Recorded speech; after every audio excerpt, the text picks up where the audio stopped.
காவேரி, விஜய் வந்து ஒரு முடிவுக்கு வராங்க. பாட்டி கூட கண்டிப்பா விஜய் வந்து தங்கணும் அப்படின்னு சொல்லிட்டு முடிவு பண்ணி, நம்ம 2 பேருமே அங்க தங்கிடலாம் அப்படின்னு சொல்லிட்டு முடிவு பண்றாங்க. 2 பேருமே ட்ரெஸ் எல்லாம் எடுத்துட்டு எங்க தாத்தா, பாட்டி வீட்டுக்கு வராங்க. தாத்தா வந்து "இங்க வந்திருக்கியாடா? இங்கே தான் இருக்க போறியா?" அப்படின்னு சொல்லிட்டு கேட்டுட்டு அவ்வளோ சந்தோஷப்பட்டுட்டு இருக்காரு. விஜய் இங்கேயே இருந்தா எவ்வளோ நல்லாயிருக்கும்னு சொல்லிட்டு சித்தி எல்லாருமே ஃபீல் பண்றாங்க. பாட்டி வந்து "அப்போ விஜய் இங்கேருந்து போமாட்டானா? எங்கேயுமே போமாட்டானா? என் கூட தான் இருப்பானா?" அப்படின்னு சொல்லிட்டு அவ்வளோ சந்தோஷப்பட்டுட்டு இருக்காங்க. அடுத்து வந்து இங்க விஜய் வந்து என்ன பண்றாரு, பாட்டிக்கிட்ட அவங்கள கவனிச்சுக்கிறது, அவங்களுக்கு எல்லாம் வந்து பேசுறது, அந்த மாதிரி விஷயங்கள் எல்லாம் பார்த்து பாட்டியை கொஞ்சம் கொஞ்சமாக குணப்படுத்த ட்ரை பண்ணிட்டு இருக்காரு. இந்த சூழ்நிலை காவேரி என்ன பண்ணுறாங்க, விஜயும் காவேரி அவங்க ரூமுக்கு போகிறாங்க. அங்கே வந்து ரொம்ப நாள் கழிச்சு அந்த ரூமுக்கு போகிறதால அப்படியே பார்த்துட்டு இருக்காங்க கண்ணாடியில். உடனே வந்து இந்த குழந்தைய வந்து தொட்டு பார்க்குறாங்க, வயது தொட்டு பார்க்குறாங்க. தொட்டு பார்த்துட்டு அந்த ரூமெல்லாம் வந்து பழைய நினைவுகளை எல்லாமே நினச்சி பார்க்குறாங்க. ஏங்க இந்த ரூம் வந்து நம்ம ஞாபகங்கள் ரொம்ப வந்து சுமந்துருக்குல்ல அப்படின்னு சொன்னோன்னா, ஆமாம் காவேரி அப்படின்றாங்க. அப்படியே காவேரி மேலே கையை போட்டு அப்படியே விஜய் வந்து அந்த கண்ணாடி பார்க்குறாரு. எவ்வளோ வந்து விஷயங்கள் எல்லாம் இந்த ரூம் வந்து நம்மளுக்கு நினைவெல்லாம் வருதுல்ல. உங்களுக்கு ஞாபகம் இருக்கா? ஃபஸ்ட்டு இந்த வீட்டில் நான் உள்ளே நுழையும்போது பயமாக இருந்தது.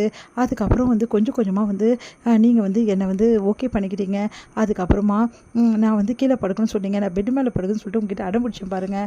அதுக்கப்புறம் எங்கே நீ விட்ட? ஃபஸ்ட் நாள்லேருந்து இப்படி தானே பண்ணிட்டு இருந்த அப்படின்னா, நீங்கள் தான் அப்படி பண்ணியிருந்தீங்க அப்படின்னு சொல்லிட்டு 2 பேரும் செல்லமாக சண்டை போட்டுக்கிறாங்க. அடுத்து வந்து அந்த ரூமில் இருந்த நாட்கள் அப்படின்னு சொல்லிட்டு வயிறை தொட்டு பார்த்துட்டு, இப்போ இந்த குட்டி பாப்பாவும் இந்த ரூமுக்கு வந்திருக்கு. இந்த குட்டி பாப்பா வெளியே வரும்போது இந்த ரூமில் நம்ம இருப்போமாங்க அப்படின்னு சொல்லிட்டு கேட்குறாங்க. ஏன் இல்லாமல் இங்கே இருப்போம் காவேரி, வருவோம் போவோம், அதெல்லாம் ஒன்றும் பிரச்சனையே இல்லை காவேரி அப்படின்ற மாதிரி சொல்கிறாரு. உடனே வந்து இந்த ரூமை பார்க்கும்போது எனக்கு பழைய நினைவுகளை ஞாபகம் வந்துடுச்சுங்க அப்படின்னு சொல்லிட்டு பெட்டு, அதுக்கப்புறமா வந்து அந்த தலகாணி எல்லாத்தையும் காவேரி தொட்டு தொட்டு பார்க்குறாங்க. காவேரி நீ வர்றேன்னு வீட்டுக்கு சொன்னல, அன்றைக்கி நான் என்னெல்லாம் ரெடி பண்ணி வச்சுருந்துருமா இந்த ரூமில் உனக்கு ரெடி பண்ணி வச்சுருந்த ஐட்டம்ஸ்லாம் பாரு அப்படின்னு சொல்லிட்டு ஒன்று ஒன்றா காட்டுறாங்க. என்னங்க இது அப்படின்னோடனே, இது தெரியாதா? உனக்கு ப்ரெக்னென்சி டைமில் யூஸ் பண்ணுறதுக்கான வந்து கவர் தான் இது, இங்கே பாரு அப்படின்னு சொல்லிட்டு வந்து காட்டுறாரு. பார்த்தா குட்டி தலகாணியாக இருக்குது. என்னங்க இது அப்படின்னா, குட்டி தலகாணி காவேரி பாரு, இது ப்ரெக்னென்சி டைமில் இந்த பில்லோ தான் யூஸ் பண்ணுமா, பார்த்தல அப்படின்னு சொன்னோன்னே, சூப்பருங்க அப்படின்றாங்க. அது மட்டும் இல்லை காவேரி, உனக்கு தேவையானது என்னென்ன வாங்கி வச்சுருக்கேன்னு தெரியுமா? நீ ப்ரெக்னென்சி டைமில் வந்து ரொம்ப வந்து கஷ்டப்படாமல் இருக்கணும்னு சொல்லிட்டு இதெல்லாம் வாங்கி வச்சேன் பாருங்க அப்படின்னு சொல்லிட்டு எல்லாத்தையும் காட்டுறாரு. ஏங்க இதெல்லாம் என்கிட்ட சொல்லலை? எங்கே சொல்கிறது, அம்மா தான் இங்கே வரவே வரலையே.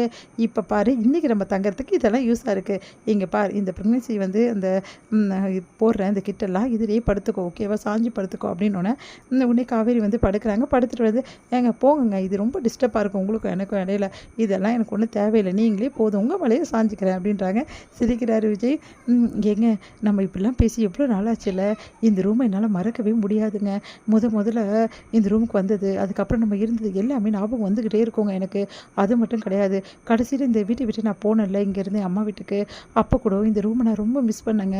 தொட்டு தொட்டு எல்லாத்தையும் பார்த்தேன் தெரியுமா அப்படி சொல்லிட்டு நான் அப்படியே கணக்கலாங்க. காவேரி என்னடி ஆச்சு உனக்கு அப்படின்னோடனே, இல்லைங்க அந்த ஞாபகம்லாம் வந்துச்சு, இந்த ரூமுக்கு நான் வரவே மாட்டேன், இதுக்கப்புறம் இந்த வீட்டுக்கு வரவே மாட்டேன்னு நினச்சேன், ஆனால் நான் பழையபடி இந்த வீட்டுக்கு வந்துட்டேன் அப்படின்னு சந்தோஷப்படுறாங்க.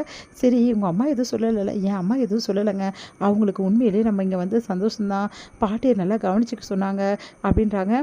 சரிங்க, இப்போ பாட்டி வந்து க்யூர் ஆகிடுவாங்கல்ல? கண்டிப்பாக க்யூர் ஆகிடுவாங்க, நம்ம தான் வந்துட்டோம்ல, பார்த்துக்கலாம் காவேரி அப்படின்னு சொல்கிறாரு. ரொம்ப 2 பேரும் சந்தோஷமாக அப்படியே வந்து தூங்குறாங்க. இங்கே வந்து தாத்தா வந்து பாட்டிக்கிட்ட சொல்லிட்டு இருக்காரு, உனக்கு ரொம்ப சந்தோஷமாக இப்போது பார்த்தல, உன் பேரன் வந்துட்டான், இதுக்கப்புறம் உன் பேரனே உன்னை ஃபுல் அண்ட் ஃபுல் கவனிச்சுப்பானுங்க, எனக்கு இப்போ தாங்க நிம்மதியாக இருக்குது, விஜய் என் கூட இருக்கணுங்க, விஜய் இங்கேயே தங்கிடணுங்க, அவன் போகவே கூடாதுங்க அப்படி சொல்கிறாங்க. போக மாட்டான், ஆனால் அதுக்கு ஒரு கண்டிஷன் இருக்குது அப்படின்னோடனே, என்ன கண்டிஷன்? நீங்கள் வந்து என்ன கண்டிஷன் சொல்கிறீங்களோ அதை நான் செய்கிறேங்க, நீங்கள் என்ன சொன்னாலும் நான் செய்கிறேன், நான் என்ன சொன்னாலும் செய்வேல, உன் பேரன் உனக்கு வேணும்ல, அப்படி காவேரி கிட்ட கோச்சிக்கக்கூடாது, காவேரி திட்டக்கூடாது, காவேரிகிட்ட சண்டை போடக்கூடாது. ஏங்க ஆமாம், பின்ன காவேரி தானே விஜய் இப்போ கூட்டிகிட்டு வந்திருக்கா, அப்போ நீ காவேரி கிட்ட வந்து சந்தோஷமாக இருக்கணும்ல, அவகிட்ட நல்லா பேசணும்ல அப்படின்னோடனே யோசிக்கிறாங்க. ஆமாம்மா, காவேரி கிட்ட கொஞ்சம் நல்லா பேசு, அவள் மனசு நோக்கிற மாதிரி நடந்துக்காதம்மா, ஏன்னா காவேரி வயிற்றுல நம்ம வீட்டு வாரிசு இருக்கலாமா அப்படின்னோடனே, சரி நான் இதுக்கப்புறம் காவேரி எதுவுமே சொல்லலை, காவேரி தான் இங்கே இருக்கால, நான் எதுவுமே சொல்ல மாட்டேன், என் விஜய் என் கூட இருந்தால் போதும் அப்படி சொல்லிட்டு பாட்டி சொல்கிறாங்க. அப்பாடா, எப்படியோ இந்த கல்யாணி சமாதானம் ஆகிட்டா நிம்மதி அடைகிறாரு தாத்தா.